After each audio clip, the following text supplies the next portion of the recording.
ദൈവത്തിന് സ്തുതി. പ്രഭാതകിരണത്തിലേക്ക് സ്നേഹവന്ദനം. ഭാഗം 2290.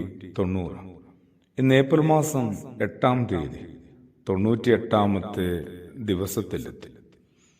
കഴിഞ്ഞ പുലരിയിലെ വിചാരത്തിന്റെ തുടർച്ച തന്നെയാണ്.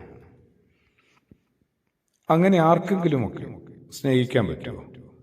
അവരിനെ നോക്കാതെ, അവന്റെ ക്വാളിറ്റിയെ പരിഗണിക്കാതെ, അവന്റെ സ്വഭാവത്തെ നമ്മൾ അവഗണിച്ചുകൊണ്ട് അവനെ സ്നേഹിക്കാൻ പറ്റുമോ?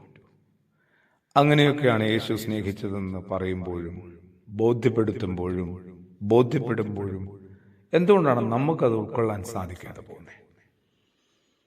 യേശുവിന്റെ സ്നേഹം അങ്ങനെ ആണ് എന്ന് നമ്മൾ യേശുവിന്റെ ജീവിതത്തിലൂടെ പതിയെ കൂടുതൽ കണ്ടെത്തുക എന്നുള്ളതാണ്. തന്റെ മുമ്പിൽ വന്ന ഏതൊരാളെയും സ്വീകരിച്ച ആളാണ് ക്രിസ്തു യേശു. ആരെയും ഒരു വിധത്തിലും കുറ്റം പറഞ്ഞിട്ടില്ല. എല്ലാവരെയും ഏതെങ്കിലുമൊക്കെ വിധത്തിൽ പരിഗണിച്ചിട്ടേ ഉള്ളൂ. വീണുപോകാനായിട്ട്, ഇടറിപ്പോകാനായിട്ട് സാധ്യതയുള്ളവരെയും വീണുപോയവരെയും ഇടറിപ്പോയവരുമൊക്കെ ഒരുപോലെ കണ്ടതാണ്.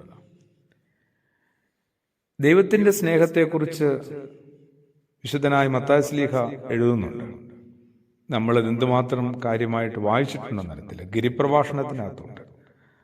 സുവിശേഷത്തിന്റെ 5-ാം അധ്യായവും 6-ാം അധ്യായവും 7-ാം അധ്യായവും നമ്മളിങ്ങനെ ഗിരിപ്രഭാഷണം എന്നൊക്കെ പേരിട്ട് ഓമനിച്ച് വിളിക്കുന്നുണ്ടെങ്കിലും അതിലേക്ക് ഇതുവരെയും വഴിയും വാതിലും കണ്ടെത്തി തുറന്ന് കയറിയിട്ടില്ല.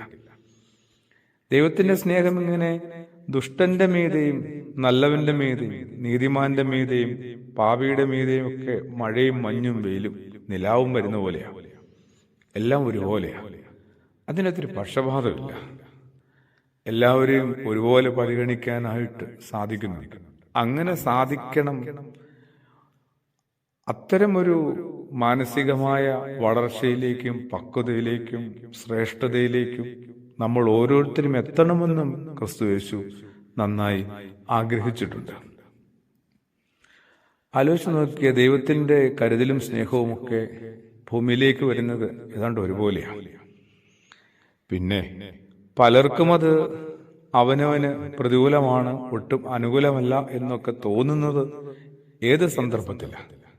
നമ്മളുടെ പ്രതികരണത്തിൽ നിന്നാണ്. ആലോചിച്ചിട്ടുണ്ടോ? ഒരു ദുരന്തമല്ല എൻ്റെ നിങ്ങളുടെ ജീവിതത്തെ നിശ്ചലമാക്കുന്നത്. പിന്നെ ആ ദുരന്തത്തോടുള്ള നമ്മുടെ പ്രതികരണവും തുടർന്നുള്ള പ്രവർത്തനങ്ങളുമാണ്. നമ്മുടെ മനോഭാവവും സമീപനവും ഒക്കെ തന്നെയാണ് നമ്മളുടെ ശിഷ്ട ജീവിതത്തെ ശരിക്കും നിർവചിക്കാൻ പോകുന്നത്, വെളിപ്പെടുത്താൻ പോകുന്നത്. കുറെ കൂടി ഒരു യേശുബോധത്തിലാവാനായിട്ട് ഉയർപ്പ് പെരുന്നാളിനെ തുടർന്നുള്ള ദിവസങ്ങളിൽ ആ പ്രകാശത്തെ മനസ്സിലാക്കാനായിട്ട് ശ്രമിക്കുക. അതിന് ഏക വഴി സുവിശേഷം മാത്രമാണ്. അതിലേക്ക് നമ്മൾ വാതിൽ തുറന്ന് പ്രവേശിക്കുക. ആമേൻ.